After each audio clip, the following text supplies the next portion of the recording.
কেমন আছেন? আপনার দোয়ায় ভালো আছে। কেমন আছেন? আপনার দোয়ায় ভালো আছে। আপনার মায়ের কি অবস্থা? মায়ের অবস্থা ভালো।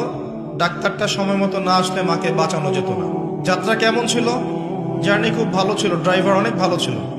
ড্রাইভারের দক্ষতায় নিশ্চিত অ্যাক্সিডেন্ট থেকে বেঁচে গেছে। আমি না থাকলে কাজটা হতো না। ভাগ্যিস আপনি ছিলেন, না হলে আমার এই বিপদ থেকে রক্ষা হতো না।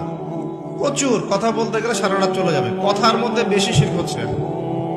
এমনকি অনেক গানের লিরিক্স দেখবেন, তোমাকে ছাড়া বাঁচবো না, তুমি আমার জীবন, তুমি আমার মরণ, এ ধরনের কথা আছে না? আসমান জমিন চন্দ্র সূর্য সব তোমার, তোমার জন্য চাঁদ নিয়ে এসে দিব, চাঁদে বাড়ি বানাবো, কত কথা। এই শিরিক এবং তাওহীদ আগে শেখেন। শেখার পরে আপনি উপন্যাস পড়বেন, কবিতা পড়বেন, গানের লিরিক্সগুলো পড়বেন, দেখবেন যে শিরিক দিয়ে ভর্তি। এমনি এমনি আল্লাহ পাক বিষয়গুলোকে হারাম করেন নাই, এখানে শিরক আছে। অনেক ক্ষেত্রে কুফরি কথা আছে, অনেক ক্ষেত্রে আবার ভক্তি প্রদর্শন করতে গিয়ে অতি ভক্তি হয়ে যাচ্ছে। আর হারাম ইনস্ট্রুমেন্ট তো আছেই, সব মিলিয়ে বিষয়টা হারাম।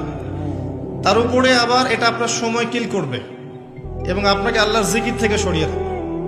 যখন আপনি এগুলোর মধ্যে ডুবে যাবেন, ওই মোমেন্টে আপনি আল্লাহকে ডাকতে পারবেন না, ওই সময়টা ওরা খেয়ে ফেললো। সব মিলিয়ে বিষয়টা হারাম। তো এরকম কথায় অনেক শিরক হয়। তো বেসিক কথা হচ্ছে, তিনভাবে শিরক হতে পারে: আপনার কথায়, আপনার কাজে এবং আপনার চিন্তায়। কথা, কাজ এবং চিন্তাকে বিশুদ্ধ করতে পারলে তাওহীদ প্রতিষ্ঠা হবে, এবং তাওহীদের উপর থাকলে পরেই উম্মার কল্যাণ আছে। আল্লাহ পাক আমাদেরকে তাওহীদে থাকার তৌফিক দান করুন। যারা শিরক মুক্ত অবস্থায় কবরে চলে যাবে ইনশাআল্লাহ, তারা উত্তর দিতে পারবে যে রব্বি আল্লাহ, আমার রব হচ্ছেন আল্লাহ।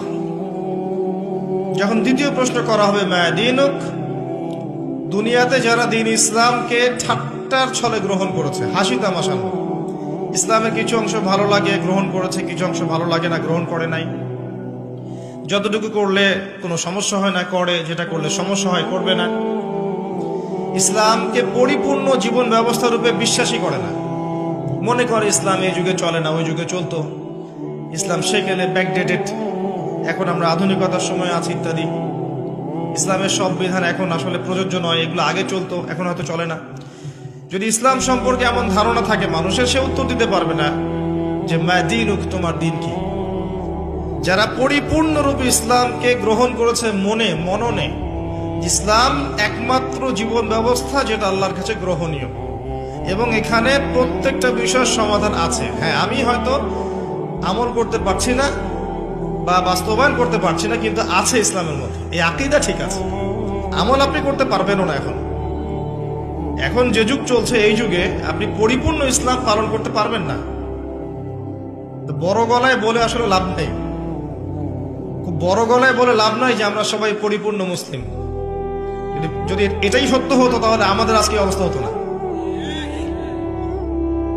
নাসুল্লাহ ফানাসিয়াহুম, তারা আল্লাহকে ভুলে গেছে, আল্লাহ তাদেরকে ভুলে গেছে। অনেক আয়াত আছে, আমি আস্তে আস্তে ওইদিকে যাব।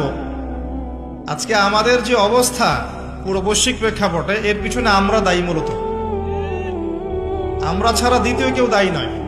শত্রু, ইসলামের শত্রু যারা, তারা তো শত্রুতা করবেই, তাদেরকে দোষ দেওয়ার তো দরকার নাই। যে আপনার শত্রু, সে শত্রুতা করবে, সিম্পল।